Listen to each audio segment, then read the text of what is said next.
सुधर नहीं सकते, ये फैमिलीज़ का ये बहुत ज़्यादा बोलना रहता है। जब ओपीडी में रीएडमिशंस के लिए पेशेंट्स के रिलेटिव्स लेकर आते हैं तो वही बोलते हैं कि हम लोग अभी वापस लेकर नहीं जाएंगे, और वैसा ही होता है।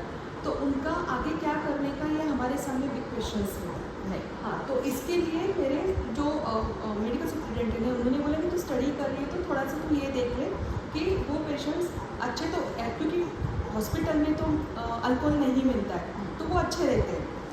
तो बाद में अगर किसी एनजीओज़ में हम लोग ट्रांसफ़र करते हैं, क्योंकि गवर्नमेंट ग्रांट भी दे रही है एनजीओज़ को उनको संभालने के लिए, तो वहाँ पर हम लोग ट्रांसफ़र कर सकते हैं।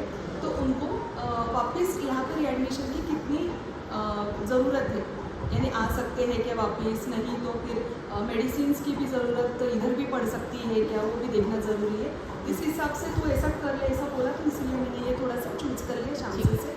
अच्छा, अब जैसे आपकी 38 स्लाइड्स है ना, तो मुझे जल्दी से ये समझना है कि क्या आपने किया है, पॉपुलेशन कैसी थी, हमने क्या स्ट्रैटेजीज फॉलो करी, क्या रिसर्च मेथोडोलॉजी फॉलो करी, वो सब बस मुझे समझना है और results. Okay, total ma'am 40 patients मैंने लिए। वैसे तो मैंने 60 पेशेंट लिए थे जो ओपीडी में आते हैं उनके, और जो आपसे सेम सवाल, हमने अल्कोहलिक किसको बोला, कितना क्वांटिटी में लेना है? ज़्यादा प्रमाण, यानी दिन में 24 घंटे में 3 या 4 बार तो वो पीते ही पीते। क्वांटिटी अभी हमारे इधर ऐसे छोटी बॉटल रहती है 60 वगैरह जो होते हैं, 60 की एक बॉटल मिलती है उनको। क्योंकि मेरे यहाँ पे जो आते हैं गवर्नमेंट सेक्टर हॉस्पिटल है, तो बिलो पॉवर्टी लाइन के ही आते हैं। कोई ऐसा बंदा मिडिल क्लास फैमिली या हाई क्लास फैमिली के तो नहीं आते, तो वो लोग जो रहते हैं वो जो बस्ती में वगैरह जो रहते हैं ना, देसी दारू वगैरह किया कि क्या ले रहे हैं, देसी दारू ले रहे हैं? देसी दारू। तो पॉपुलेशन क्या थी हमारी? वैसे तो मैंने 60 का लिया है। कहाँ से, क्या सोशल इकोनॉमिक बैकग्राउंड था? एक तो फार्मर थे, कुछ ऐसे कंस्ट्रक्शंस का काम करने वाले थे, कुछ जो MIDC में कंपनियाँ वगैरह रहते हैं तो वहाँ पे लेबर वगैरह रहते हैं वो थे। वैसे क्या यूज़ किए स्किल्स? मैंने डिप्रेशन का बेक का किया था, एक्चुअली अपनी जो आइटम्स है वो भी यूज़ किया था। उसके बाद मैंने उनका कोपिंग स्ट्रेटजी देखा था कि वो मुकाबला कैसे कर सकते हैं। कैसे क्या स्किल यूज़ किया था? कोपिंग स्ट्रेटजी का जो लोचार का है वो यूज़ किया था, और तीसरा है वो सब्जेक्ट का यूज़ किया। ऐसे 3 स्किल्स मैंने यूज़ किए थे। तो पहले जब वो आते हैं तो मैंने ऐसे अपना जो नॉर्म्स रहते उस हिसाब से मैंने केसेस कितने टाइम? मुझे मैम 3-4 महीने लगे। सेम ही उसको दोबारा किया है? नहीं, दोबारा नहीं किया। हाँ, सेम एक पेशेंट पर एक ही बार किया है? यानी टेस्ट किया। हाँ, 2 या 3 बार तो किया है। 2 या 3 बार तो करना पड़ा, यानी कभी उनका मूड रहता था, कभी नहीं रहता था। एट ए टाइम में 3 टेस्ट एक बार तो मैं नहीं ले सकती थी, तो पहले मैंने डिप्रेशन का लिया। मतलब पहले एक को किया तो क्रॉस सेक्शनल हुआ। हाँ। बट आपको नहीं लगता ये आपकी स्टडी का लिमिटेशन हो सकता है कि मैंने एक टेस्ट जो है उसका माइंडसेट उस पेशेंट का 1 महीना पहले किया है, दूसरे का दूसरे महीने किया, तीसरे का तीसरे महीने किया है, तो वहाँ पर वेरी नहीं हो सकता क्या माइंडसेट? हो सकता है। हमारा क्या रीज़न था कि इनको अलग अलग डिवाइड करके लेना और एक साथ ना करना? This would be the biggest limitation. May be the time of the session. नहीं होता कैसा था ना, उनके मूड के हिसाब से ही लेना पड़ता था, और कभी-कभी वो बात ऐसा ठीक है आपकी, बट जैसे मैं छोटे क्वेश्चनर्स यूज़ कर रही हूँ, 21 item is not too much, है ना? तो वो आपने पहले महीने में मान लो जनवरी में कर लिया, दूसरा स्केल आपने मार्च में करा, तीसरा स्केल आपने इतना भी लेट मैंने नहीं किया। टेस्ट लेते समय मैंने पहले तो 3 ही टेस्ट एक साथ ही लिए, लेकिन मुझे थोड़े से फाइंडिंग्स अच्छे से नहीं लगे, तो मुझे दोबारा लेना पड़ा। तो यहाँ पर आपने जो अच्छे नहीं लगे और दोबारा लेना पड़ा, हमने कौन सा वाला यूज़ किया? ये कोपिंग स्ट्रेटेजी था। नहीं, आप समझे नहीं, हमने असेसमेंट एक बार पूरा तीनों कर लिया पहले महीने में, क्योंकि हमें रिजल्ट अच्छे नहीं लगे थे, हम फेवरेबल रिजल्ट चाहते थे, तो हमने दूसरे महीने में फिर किया, बट हमने यूज़ किया दूसरे वाला, पहले वाला नहीं किया।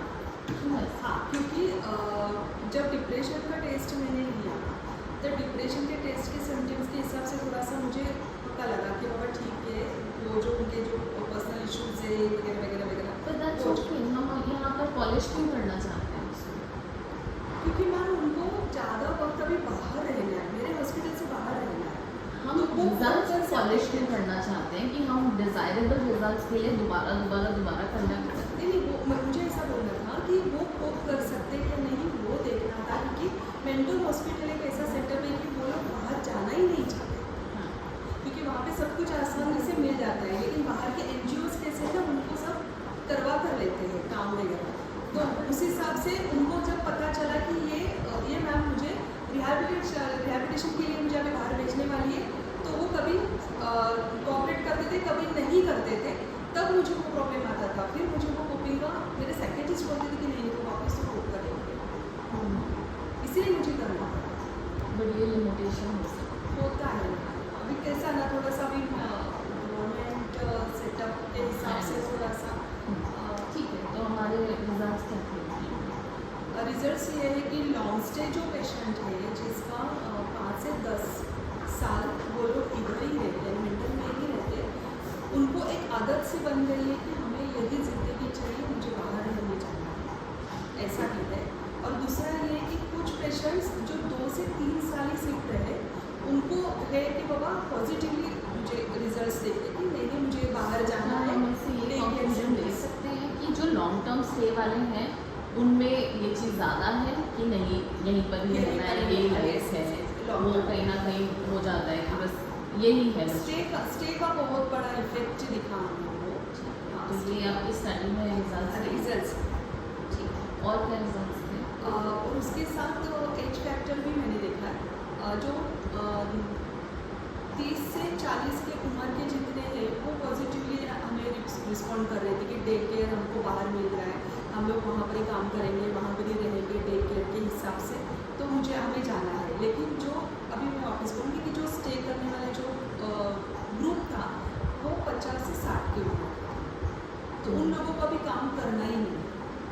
अभी हमें समझ लो ये वार्ड है, वार्ड में का जितना काम हम लोग उनको बोलेंगे या ऑफिस बोलेंगे वो करेंगे, बस 10 से 12:30 बजे तक फाइल मेकिंग करेंगे, बस हमारा काम हो गया।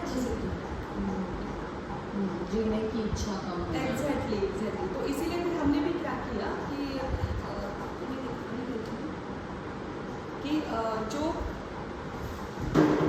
30 से 40 का जो मैंने आपको बोला ना, उसका मेरे पेशेंट्स गए भी बाहर।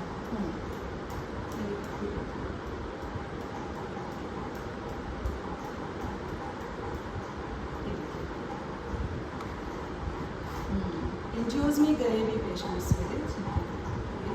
और ये जो दिव्यांगों के